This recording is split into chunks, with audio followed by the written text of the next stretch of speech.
Morning dear students. हम लोग excretion के बारे में पढ़ रहे थे जिसमें हमने किडनी की स्ट्रक्चर की अ, बात की थी। किडनी के स्ट्रक्चर में कोर्टेक्स, मेडुला और मेडुला के अंदर नेफ्रॉन्स जो कि फंक्शनल यूनिट होती है। उसके बाद यूरिन फॉर्मेशन कैसे होता है। जो नेफ्रॉन 3 स्टेजेस में काम करता है। पहला है फिल्ट्रेशन, दूसरा है रीएब्जॉर्प्शन, तीसरा है सिक्रीशन। तो फिल्ट्रेशन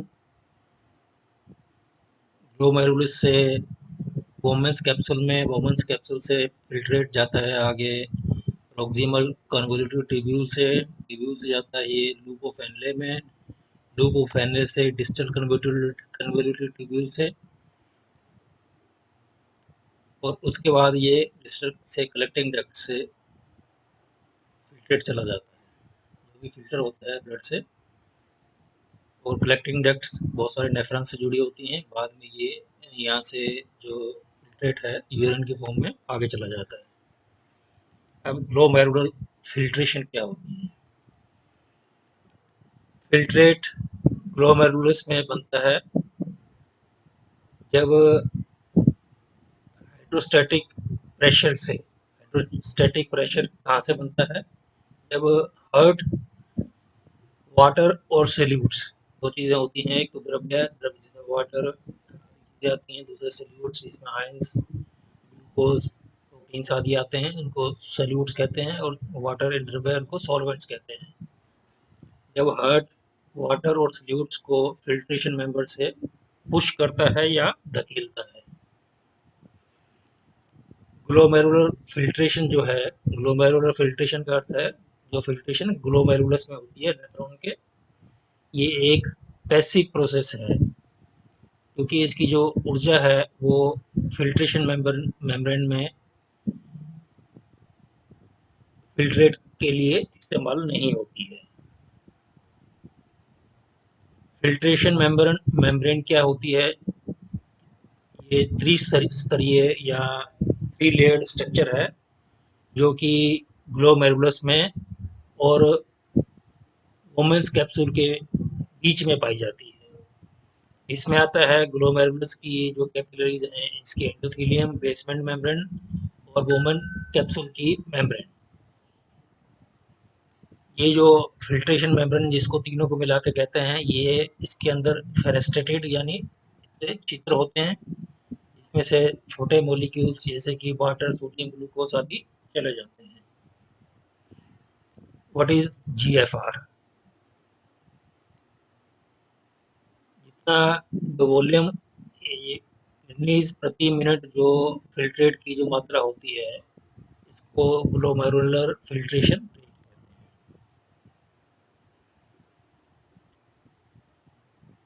1 मिनट में किडनीज में जो कार्डियक आउटपुट, मतलब जो भी हृदय हमारा कार्य करता है, उस पूरे हृदय के कार्य करने 1 मिनट के अंदर जो 20% है वो फिल्ट्रेट करने में लग जाता है।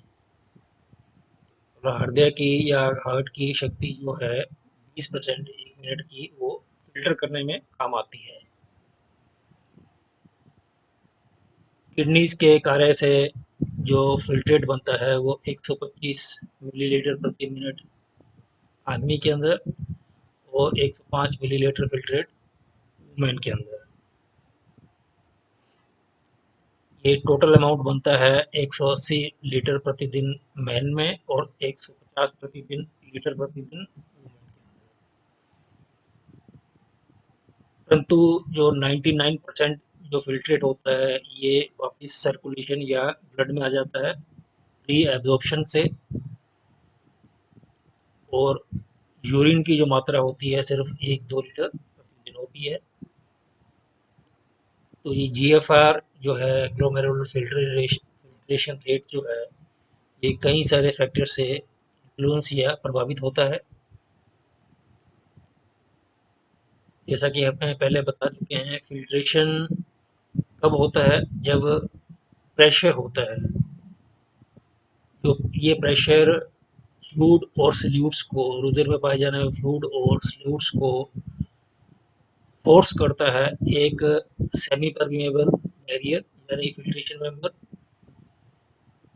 जिसमें से फ्लूइड या द्रव्य को तो कोई ये सेमी परमिएबल मेम्ब्रेन या अर्ध पारगम्य झिल्ली जो है या फिल्ट्रेशन मेम्ब्रेन ये रोक नहीं पाती है, लेकिन सॉल्यूट्स जो होते हैं इनके साइज के, पार्टिकल साइज, इनका साइज जो है उस पर निर्भर करता है कि ये अ, इस बैरियर को पार करेंगे या नहीं।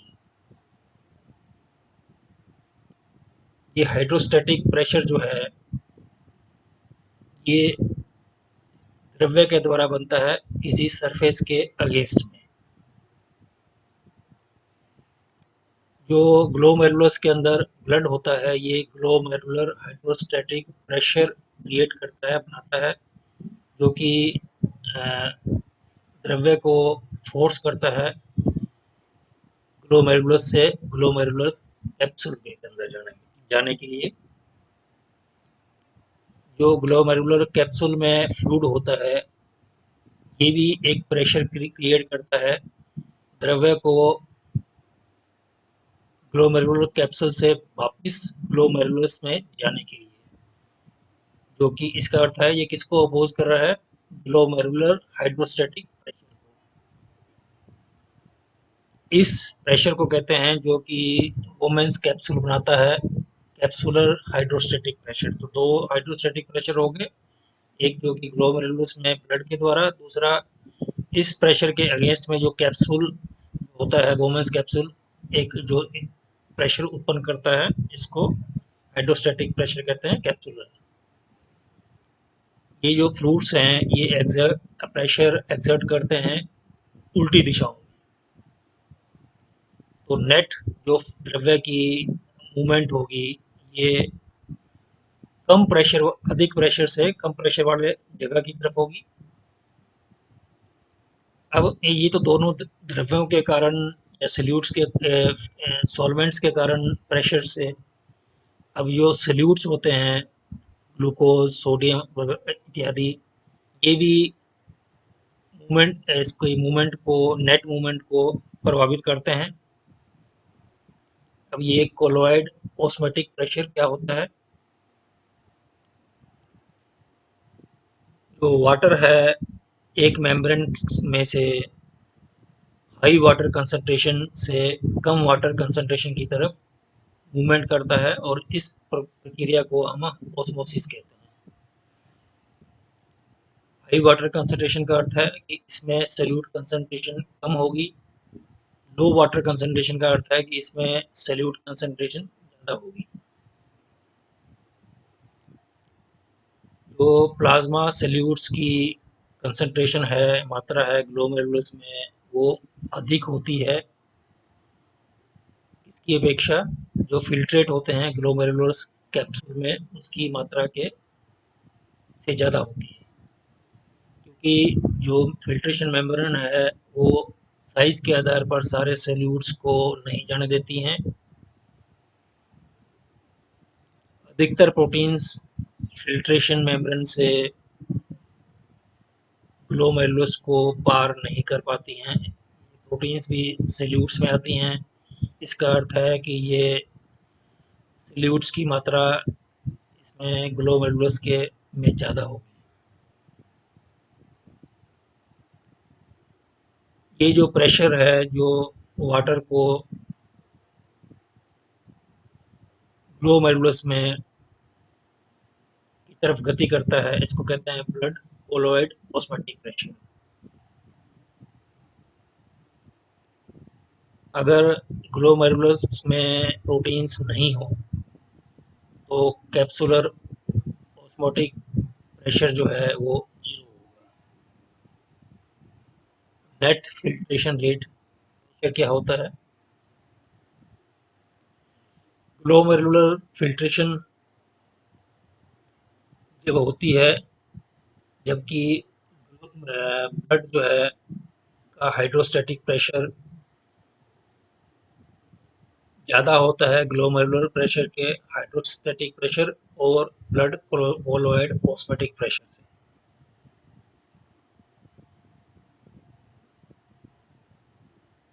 जितने भी प्रभाव हैं ऑस्मोटिक और हाइड्रोस्टैटिक, ये इनसे बनता है net filtration. Glomerular hydrostatic pressure वो होता है टिपिकली 55 mg होता है, pushing fluid into the glomerular capsule.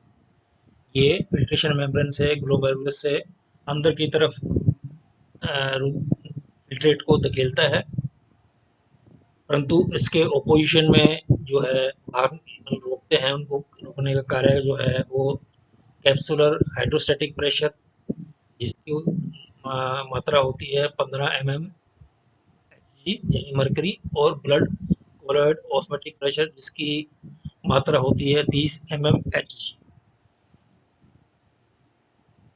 तो नेट फिल्ट्रेशन प्रेशर को कैसे कैलकुलेट करेंगे? नेट फिल्ट्रेशन प्रेशर हो गया equal to glomerular blood osmotic hydrostatic pressure minus, ये अंदर की तरफ मूवमेंट के लिए है, और इसके अगेंस्ट में दो चीजें हैं, capsular hydrostatic pressure plus blood colloid osmotic pressure. तो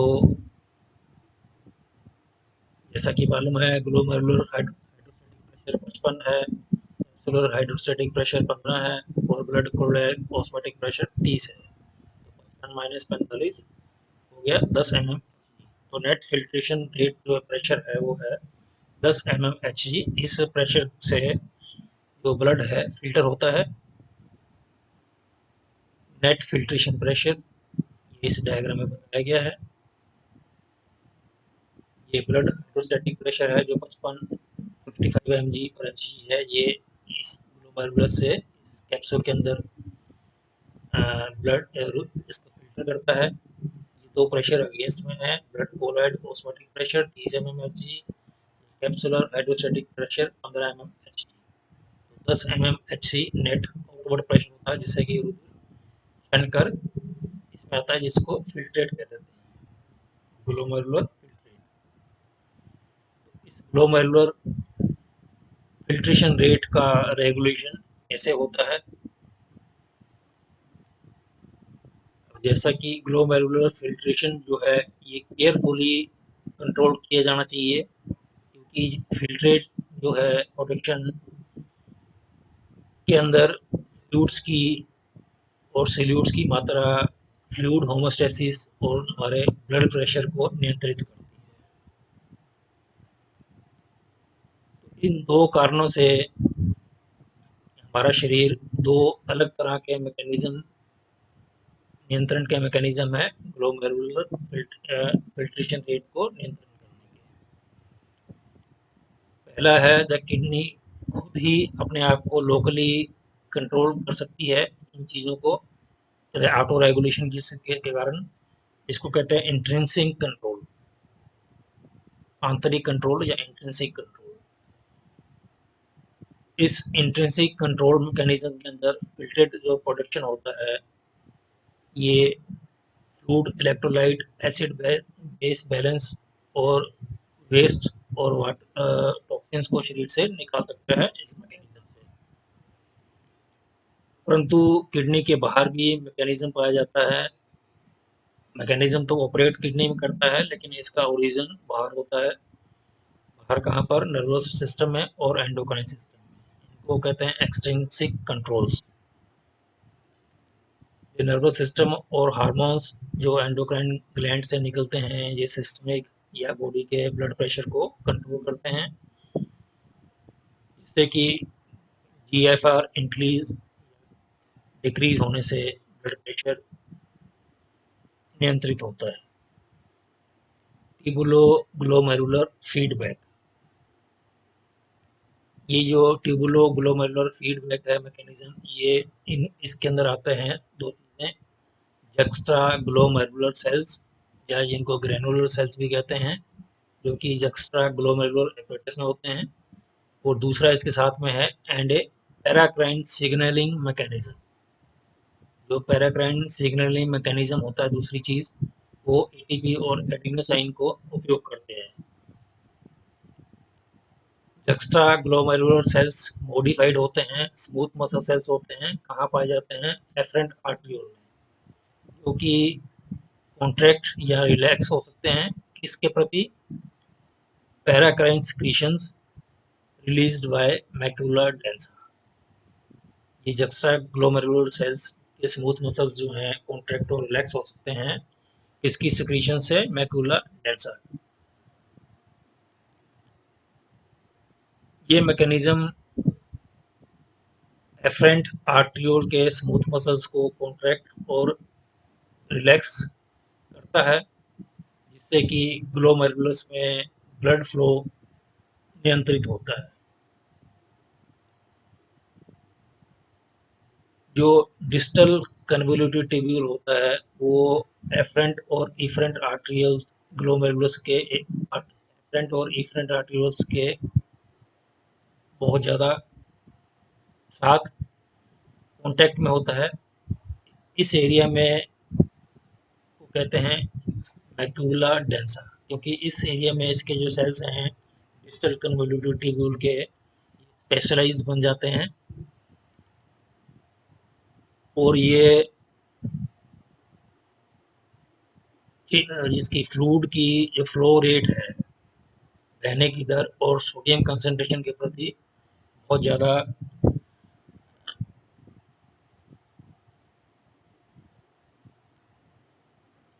प्रभावित रहते हैं।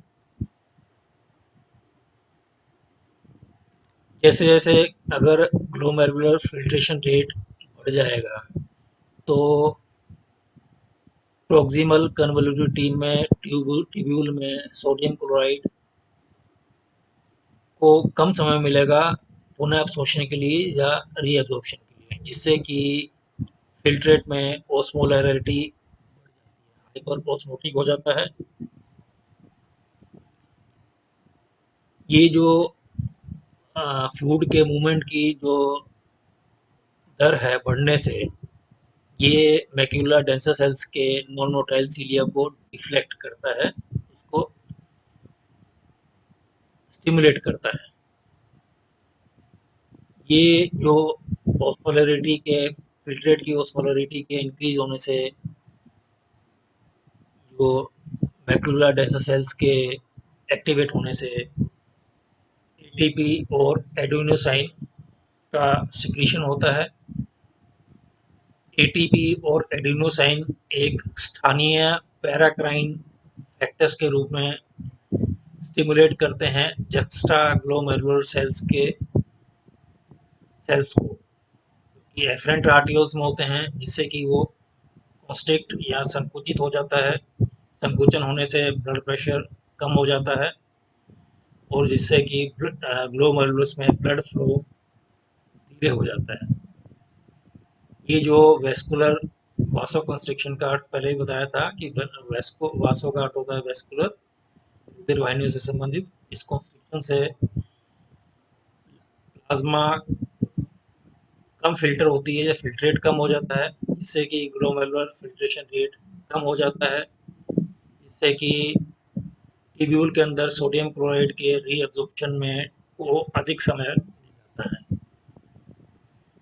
अब इससे उल्टा देखें, अगर ग्लोमेरुलर फिल्ट्रेशन रेट कम हो जाता है तो फिल्ट्रेट में सोडियम क्लोराइड ही कम रहता है और ये अधिकतर रीअब्जॉर्ब हो जाएगा मैक्यूला डेंसा से पहुंचने से पहले। मैक्यूला डेंसा तो डिस्टल कन्वोल्यूटेड ट्यूब्यूल में आता है, उससे पहले प्रोक्सिमल कन्वोल्यूटेड ट्यूब्यूल है, लूप ऑफ एनले है और डिस्टल कन्वोल्यूटेड ट्यूब्यूल का थोड़ा भाग है, जिससे कि एटीपी और एडिनोसिन जो है मैक्यूला डेंसा से निकलने बंद हो जाते हैं, जिससे कि efferent arteriole extra glomerular cells हैं वो क्या होते हैं, रिलैक्स हो जाते हैं, शिथिल हो जाते हैं, जिससे कि आर्ट्रियोल डायलेट हो जाता है, खुला हो जाता है, जिससे कि ग्लोमेरुलर फिल्ट्रेशन रेट बढ़ जाता है। इस वासो डायलेशन से अधिक प्लाज्मा फिल्टर हो जाती है या फिल्ट्रेट की मात्रा बढ़ जाती है, ग्लोमेरुलर फिल्ट्रेशन रेट बढ़ जाता है,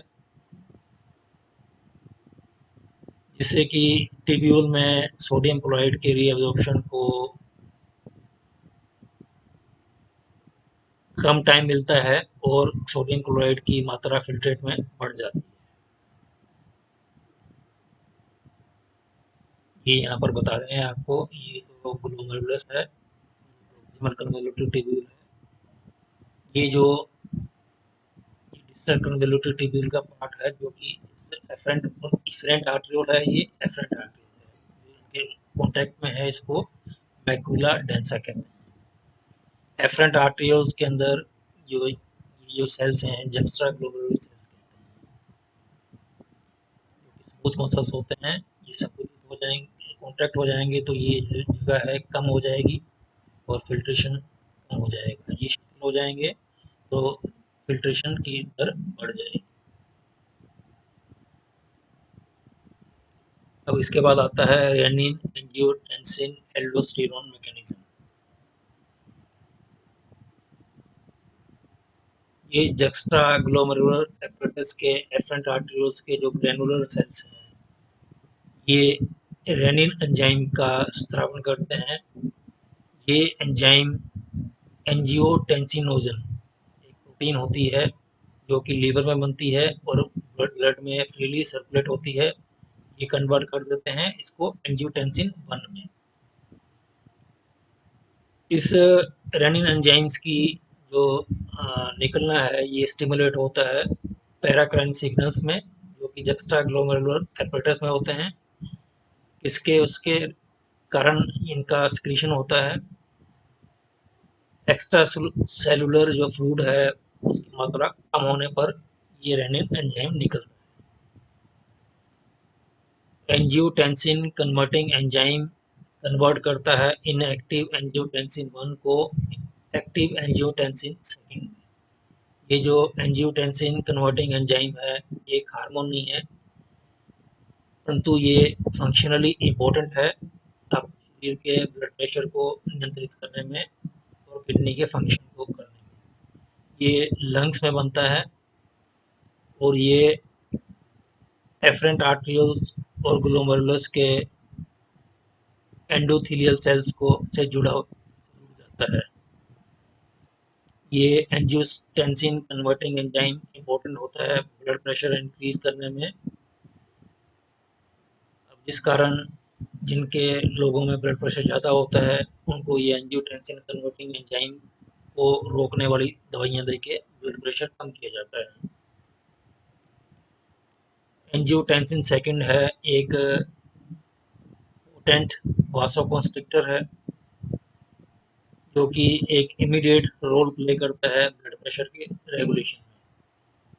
ये वासोकंस्ट्रिक्शन करता है और साथ में एफरेंट और इफरेंट आर्टरियोल्स को ग्लोमेरुलस के कॉन्स्ट्रिक्ट कर देता है। ये एंजियोटेंसिन 2 के प्रभाव से इफरेंट आर्टरियोल्स अधिक कॉन्स्ट्रिक्ट हो जाता है एफरेंट आर्टरियोल की अपेक्षा, जिससे कि ग्लोमेरुलर फिल्ट्रेशन रेट बढ़ जाता है। एंजियोटेंसिन 2 ग्लोमेरुलर फिल्ट्रेशन रेट और रीनल ब्लड फ्लो दोनों को कम कर देता है डिहाइड्रेशन और ब्लड लॉस की स्थिति में। इस एंजियोटेंसिन 2 की जो निकलने का नियंत्रण है ये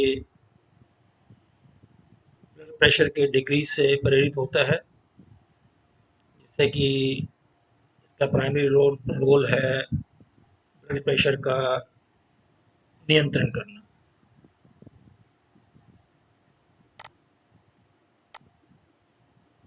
थैंक्स।